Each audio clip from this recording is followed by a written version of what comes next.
जनता party की सरकार ने मंदिर मस्जिद की लड़ाई कराकर, हिंदू मुस्लिम की लड़ाई कराकर, गरीब अमीर की लड़ाई कराकर इस तरीके से भेदभाव का बर्ताव किया है कि समाज का कोई भी व्यक्ति खुश नहीं है,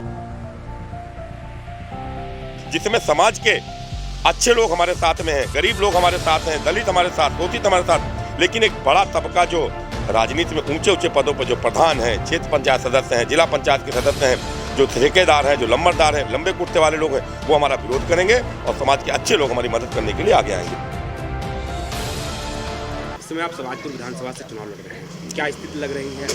प्रियंका गांधी का नारा है लड़की हूँ लड़ सकती हूँ, ग्रामीण क्षेत्रों में से किस तरीके से देख रहे हैं और क्या लोगों से? देखिए, समाज का हर वर्ग आज बदलाव चाह रहा है, चाहे वो किसान हो, चाहे मजदूर हो, चाहे बेटी हो, चाहे बहन हो। भारतीय जनता पार्टी की सरकार ने मंदिर मस्जिद की लड़ाई कराकर, हिंदू मुस्लिम की लड़ाई कराकर, गरीब अमीर की लड़ाई कराकर इस तरीके से भेदभाव का बर्ताव किया है कि समाज का कोई भी व्यक्ति खुश नहीं है। कोरोना के कार्यकाल में लोग तड़प तड़प के मरे हैं, ऑक्सीजन लोगों को नहीं मिल पाई है, भूख की वजह से, बेरोजगारी की वजह से लोग तड़प तड़प के मर रहे हैं। हजारों युवा बेरोजगार आज सुसाइड कर रहा है, लेकिन सरकार के जो चंद नुमाइंदे हैं उनकी कोठियां बनती चली जा रही हैं, बाकी जनता को इस सरकार का कोई लाभ कहीं पर नहीं मिला। भारतीय जनता पार्टी सबका साथ सबका विकास सबका सम्मान की बात करते हो, आप कहते हैं भारतीय जनता पार्टी से लोग परेशान। अगर सबका साथ सबका विकास होता है, स्वामी प्रसाद मौर्य, ये चौहान, ये सब छोड़ काहे भाग जाते? ये सिर्फ खुद का विकास दूसरी पार्टियों से आए हुए लोगों को लेके इस तरीके की व्यवस्था भारतीय जनता पार्टी के लोग कर रहे हैं। अगर इनको सबके साथ सबके विकास पे अगर होता तो बाहरी दलों के लोगों को काहे के लिए ये लोग ले रहे हैं? दूसरी पार्टियों को तोड़ तोड़ काहे लोगों को बुला रहे हैं? जनता में भारी आक्रोश है। समाजपुर की विधानसभा में निश्चित रूप से पूरी रात किसान आज गाय रखा रहा है और जो जनप्रतिनिधि हमारे हैं वो उनके कुत्ते तक बंद कमरों में एसी में आराम फरमा रहे हैं, गर्म हीटर लगा के सो रहे हैं और किसान खुले आसमान के नीचे ठंड के नीचे तड़प तड़प के मर रहा है। गाय एक बड़ी समस्या बनी हुई है, बेरोजगारी एक बड़ी समस्या बनी हुई है, अत्याचार और अन्याय एक बड़ी समस्या बनी हुई है। हमारे समाजपुर की विधानसभा में एक समाज विशेष को इतना ज़्यादा बेइज्जत किया गया है चुनाव 5 साल के कार्यकाल में कि लोगों ने आत्महत्या तक करने की कोशिशें की है। आप एक समाजसेवी थे, समाजसेवी के नाम से हरदोई में आपका पहला नंबर था, ऐसी क्या जरूरत पड़ गई जो आप राजनीति में उतर गए?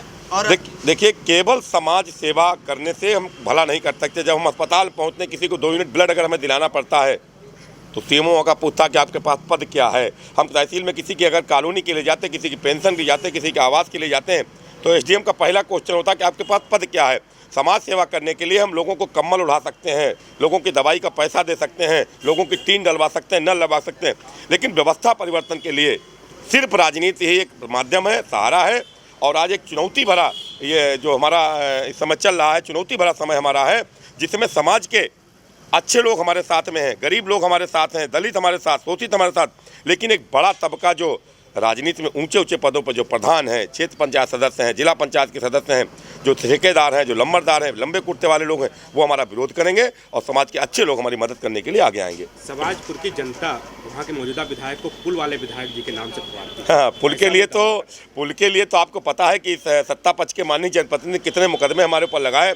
इस पुल के लिए हमने जल आंदोलन किया, सत्याग्रह किया, जेल गए, मुकदमे झेले, तहसील में आंदोलन किया, तब जाके सरकार की नींद खुली है।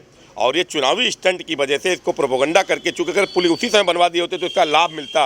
अब बिल्कुल चुनाव चरम पे है, अब इस पुल का कोई औचित्य नहीं बनता और जनता सब समझ रही है। हाथी के दांत दिखाने के कुछ और खाने के कुछ और हैं। आज समाजपुर की विधानसभा में कन्या डिग्री कॉलेज के अभाव में तड़प रही हैं, इलाज के अभाव में गरीब लोग इसलिए तड़प रहे हैं कि वहाँ पर एक भी मेडिकल कॉलेज नहीं है।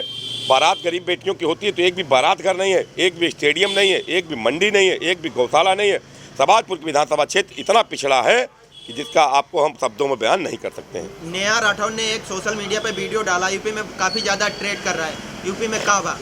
यूपी में जो हुआ देख रहे हैं आप, लाशें रोड पे कुत्तों चील कौवे ने नोच के खाई। कोरोना के कार्यकाल में यूपी में बलात्कार हुआ, इस तरीके की घटनाएं। और यूपी में क्या हुआ? यूपी का कहीं नाम हुआ क्या? कुछ कहीं ना कहीं नेहा राठौर के लोग बीजेपी वाले कांग्रेस से जोड़ रहे हैं।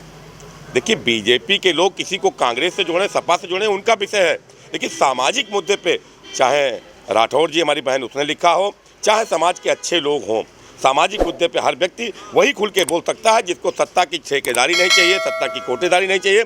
वो व्यक्ति समाज हित में बात करेगा। और जितने भी ये चंद ठेकेदार और कोटेदार और लंबरदार टाइप के लोग हैं, ये सत्ता के ही तलबे चाटेंगे। किसी का 2 करोड़ का पेमेंट फंसा ठेकेदारी का, तो क्यों नहीं विधायक के तलबे चाटेगा जाके, उसकी मजबूरी है। अगर आप विधानसभा समाजपुर से विधायक होते हैं तो जनता के बीच जाके आगे 5 साल किस तरीके की मदद करेंगे और क्या कार्य देखिए, करेंगे? हमने अपना घोषणा पत्र तैयार किया है कि राजवर्धन सिंह राजू अगर विधायक बनते तो पहले 6 माह में जो बिना छत के जो लोग आज तक तड़पे हैं, जिनको आवास की व्यवस्था नहीं हुई है, उनकी 6 महीने के अंदर उन सभी लोगों को आवास की व्यवस्था मुहैया कराना। जो इलाज के अभाव में तड़प के लोग मर रहे हैं, उनकी इलाज की व्यवस्था कराना। जो शौचालय की वजह से लोग परेशान, की शौचालय की व्यवस्था कराना। और सबसे बड़ा जो वहाँ का मुद्दा है बेरोजगारी। रूपापुर की चीनी मिल में अगर राजवर्धन सिंह राजू विधायक बनते हैं तो स्थानीय लोगों को सबसे पहले रोजगार के लिए व्यवस्था की जाए, वहाँ के स्थानीय लोगों को रोजगार दिलाया जाएगा। इन्हीं सब चीज़ों को लेकर हम लोग समाज में काम कर रहे हैं और हमारे पास कुछ दायित्व आता है तो समाज के हर वर्ग को हम खुशहाल रखेंगे, ये हमारी व्यवस्था होगी। विधायक जी के सोशल मीडिया पर दावे हैं कि उन्होंने अपने क्षेत्र में चमचमाती हुई सड़कें दी। अरे भी अगर आप हमारे साथ क्षेत्र में चल गए, तमाम ऐसे गांव हैं जहां 2-2, 3-3 किलोमीटर की सड़कें ना होने के कारण तमाम लोग इलाज के अभाव में तड़प के मर गए, जिन गांव में एम्बुलेंस नहीं पहुंच सकती है। इनके बगल में ही अगर हम लोग निकले, भी कई गांव ऐसे पड़े, बरसाना गांव हरपालपुर का ब्लॉक में है, आप चलिए कि मेन रोड से 2 किलोमीटर तक कोई सड़क नहीं। आज की तारीख में अगर लोग एम्बुलेंस के लिए परेशान तो एम्बुलेंस नहीं पहुंचती। और विकास के दावे करना अलग है, ज़मीनी हकीकत कुछ और है।